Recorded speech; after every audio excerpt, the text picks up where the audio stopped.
Hi friends, it's Mrs. Mayo, and as you can see, I'm not coming to you today from the Garden of Learning. I'm actually in my own backyard, and that's because it's been an on again, off again rainy day, and in case I get rained out during our story and craft time, I can make a mad dash inside quickly. And I'm gonna apologize, not for being in my backyard, but it might be a bit noisier than it usually is. I live in Lafayette, and I live down a little lane, and I have a little frontage road in front of behind my backyard, but the street behind that is a busy street, and I think it's a street that a lot of you come to school and go back home from. It's called Pleasant Hill Road. So we might hear some loud trucks or a motorcycle, but I'll just try to talk louder. And while I read the stories, we have stories today, we have some surprises, and then we have really fun crafts to do together. So are you ready? Okay, here we go. We're going to start with 10 Little Caterpillars by Bill Martin Jr. And it's illustrated by Louise Ehlert. I don't know if I'm saying her name right. Ehlert. And Mrs. Hinton let me borrow this. Thank you, Mrs. Hinton.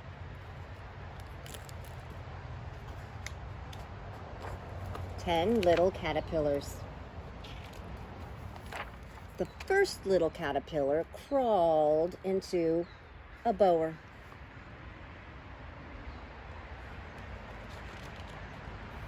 The second little caterpillar wiggled up a flower.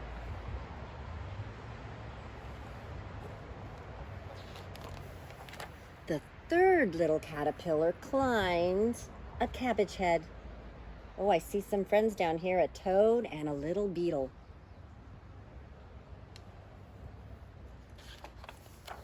The fourth little caterpillar found a melon bed. I spy some other friends. Can you see those other friends? Ladybugs. The fifth little caterpillar sailed on a garden pool on a maple leaf.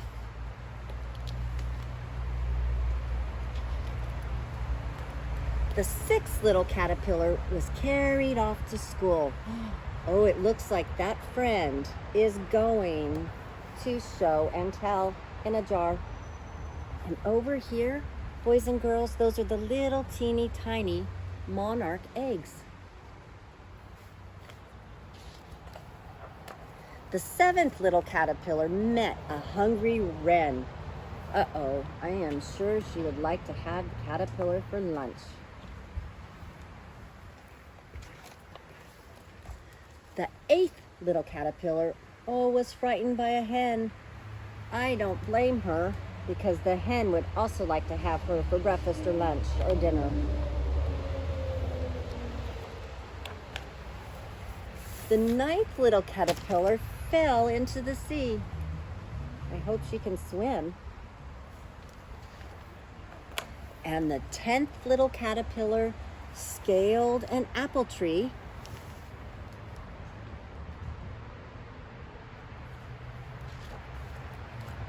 And then hung there patiently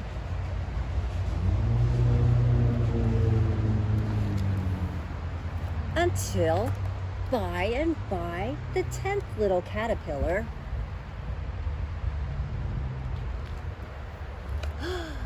became a beautiful butterfly.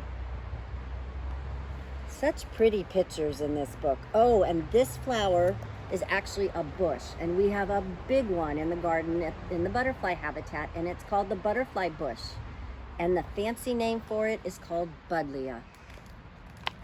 So boys and girls, I have a surprise for you today. I actually got a very special delivery today. I got some caterpillars, some painted lady butterfly caterpillars. Can you see them? I'll hold them closer.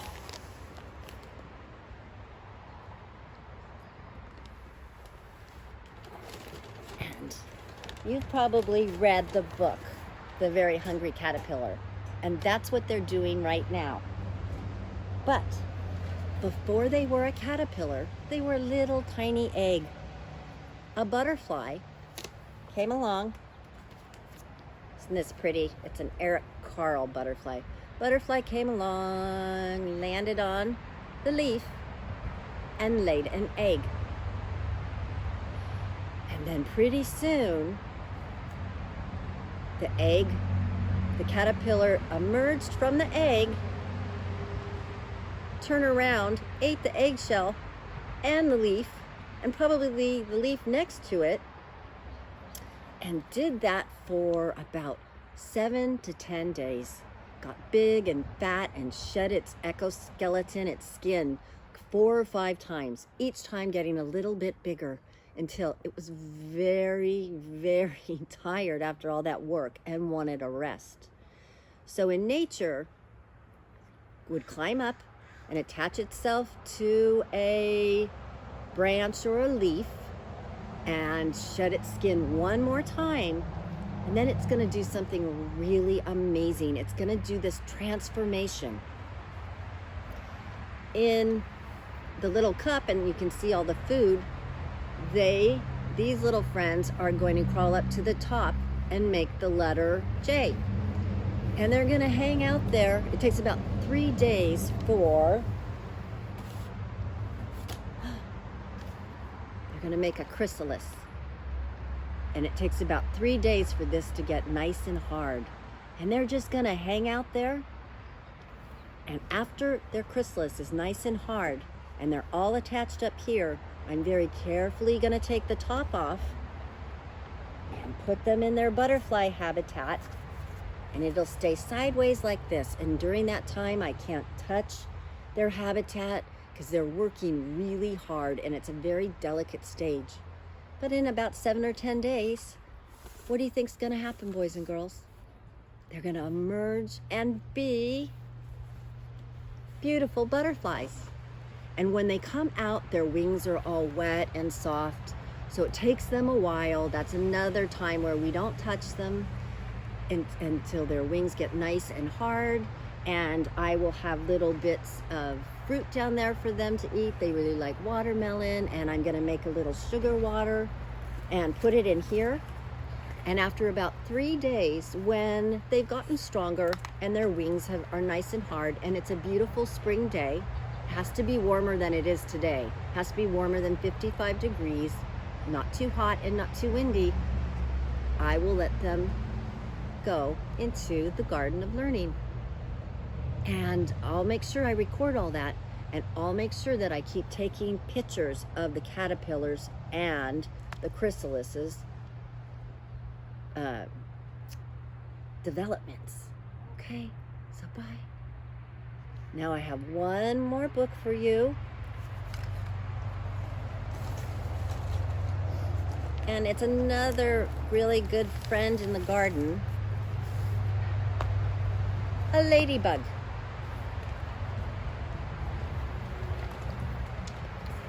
Bug Life.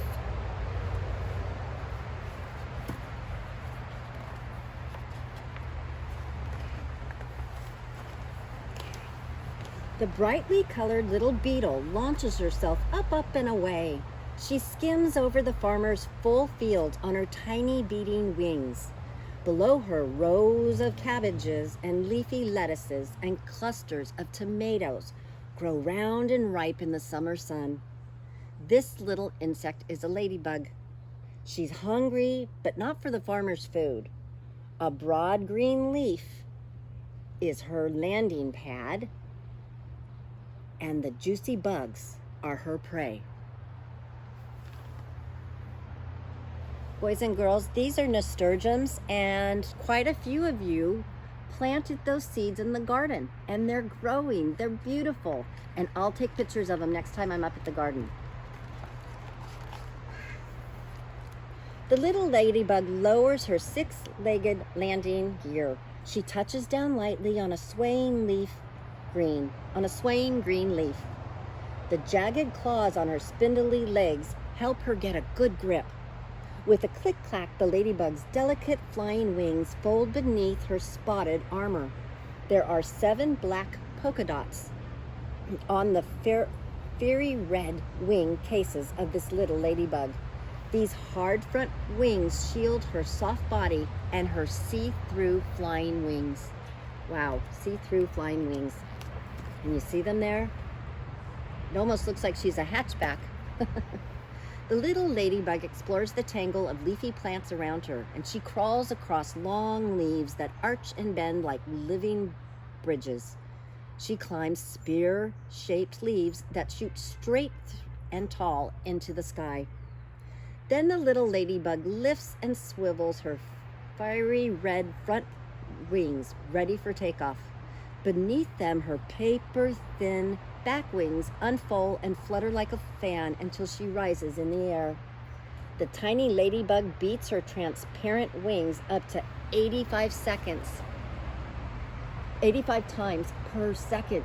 That's crazy. The little ladybug lands softly on a delicate strawberry flower. She will crawl inside and walk across the bed of sticky pollen at the center of the base. She usually hunts for bugs for breakfast, but today she can feed on the sweet nectar and tiny grains of the pollen.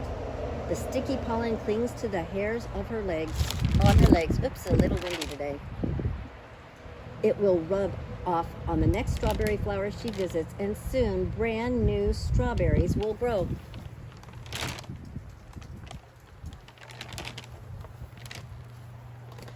The little ladybug moves to a new feast. Boy, do we have a lot of these in the garden. She's a hungry hunter at heart with slashing jaws to snatch a snack. Sugary aphid bugs crowd along stems on the farmer's plant. They suck up the plant's sap with their long, sharp, straw-like jaws. The lucky little ladybug gets to work. Slow-moving aphids are easy to catch, and she gobbles up the sweet, sap-filled treats.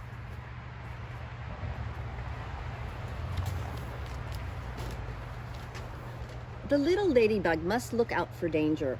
Even tiny aphids have a way to eat and not be eaten. Busy ants are their bodyguards, and sweet honeydew is their trade. The sap-sucking aphids release tiny glistening droplets of honeydew that the ants like to eat. So in return, the ants work like shepherds to keep their herd of aphids safe from the attack. They can flip and tip a not-so-lucky ladybug off her feet and away from her prey.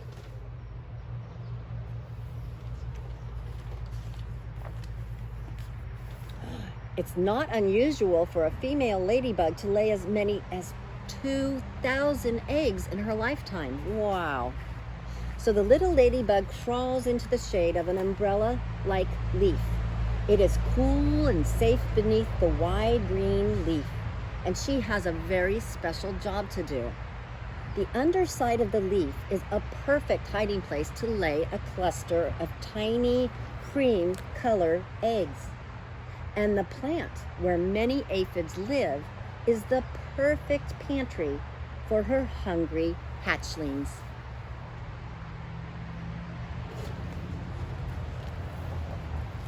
Oof. The little ladybug's eggs turn cream to a deep golden yellow as the babies, called larvae, grow inside them. But the red 7 spotted ladybugs fly out from those eggs? No. The ladybug babies look like fierce little crocodiles when they hatch. They're creepy and they're crawly. They're bumpy and they're bristly. They scurry about hunting for food, and their jaws are ready to munch.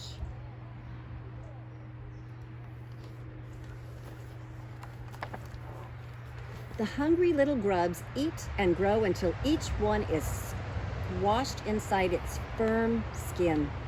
They squeeze out of that skin and they grow a new, bigger skin. Before long, they're too big for that skin as well, and so they must squeeze out again.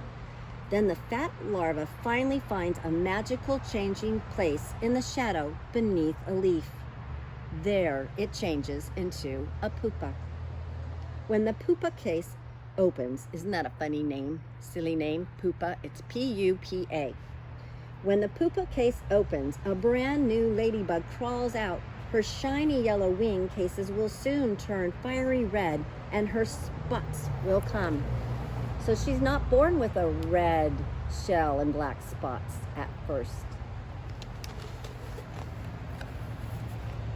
The brand new ladybug has 7 black spots now. She stretches out her bright wings and whirls over the farmer's fields, and she explores the swishing leaves of her growing green home.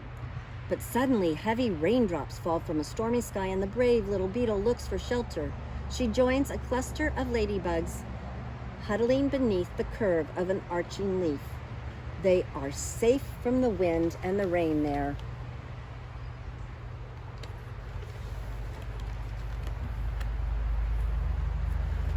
But the big, wide sky holds other dangers for little ladybug.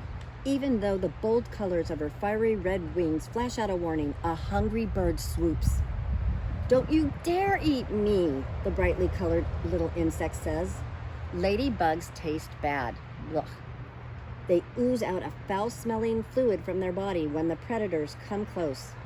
If they are really frightened, ladybugs stop, drop, and roll into a hiding place where they play dead. Boy, that's one smart bug.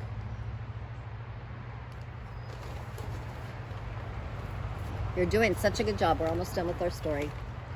Other dangers lie like sticky, tricky traps among the lush green plants. The birds and beetles and bugs are hungry, but the spinning spiders are hungry too. The see-through strands of the silky web are slung between 2 stems, and a watching orb spider waits. There's little chance of escape for an unlucky ladybug that flies into the sticky threads of this wide web.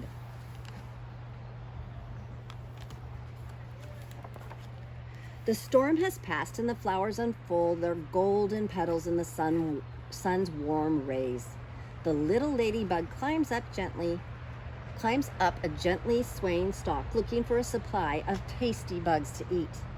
Other kind of ladybugs share her leafy hunting ground. Most prey on bugs, but some nibble on the farmer's plants. Colorful wing cases protect the smooth dome-shaped bodies of these ladybugs too. Some are spotted, and others are even striped. We're almost done. Oh wow, look at these. The fiery red ladybugs have helped keep the farmer's crop healthy and pest-free. It's a good harvest for the farmer, and his little spotted friends have eaten well too. As the days grow colder and the autumn leaves float gently to the ground, thousands of little ladybugs gather in the cracks and crevices of trees. They crawl up beneath those loose bark, and they snuggle under blankets of dried leaves. They feel safe and warm, huddled together.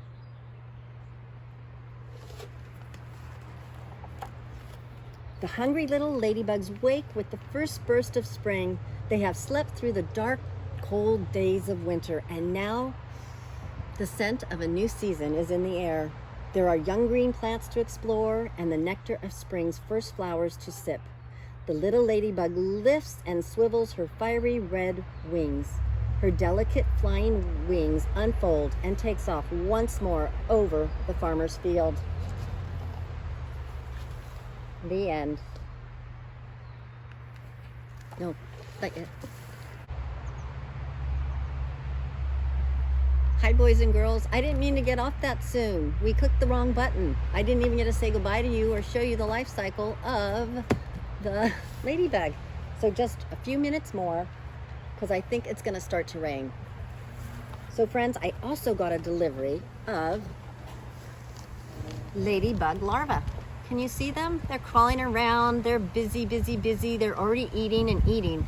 I had to let them out because they needed to get in their habitat quickly. They came in these little tubes. I opened up the top. I put them in. I put a couple drops of water onto their sponge so that they have food to eat during this time. Because let me tell you, they are as hungry as the caterpillars. So they too start off like we just read as a cluster of eggs on a leaf underneath. And then remember, pretty soon they emerge into the larva, and that is one scary looking bug. That's what's in here. And if I didn't know that these were baby caterpillars, baby ladybugs, I think I would think they're bad guys, but they're not. And then they have one more transformation, and they go into a pupa. And out in nature, like we read, they would go to a tree and connect their tail and do it that way. In here, they're going to climb up the sides of the wall. They're going to eat for about another week. They're going to climb up the sides of the wall, and about another 5 to 7 days, they are going to be doing their transformation from the larva to the ladybug. And during this time, when they're in this stage, again, they're gonna molt and shed their skin, and molt and shed their skin, and molt and shed their skin, and go into the pupa, and then emerge as a ladybug. So I'll record all of those things for you and send them to you in maybe a movie. So it is starting to sprinkle, friends, so I'm going to have to take these guys in, and then I am going to come back in another video and do our crafts as soon as it stops sprinkling. So bye.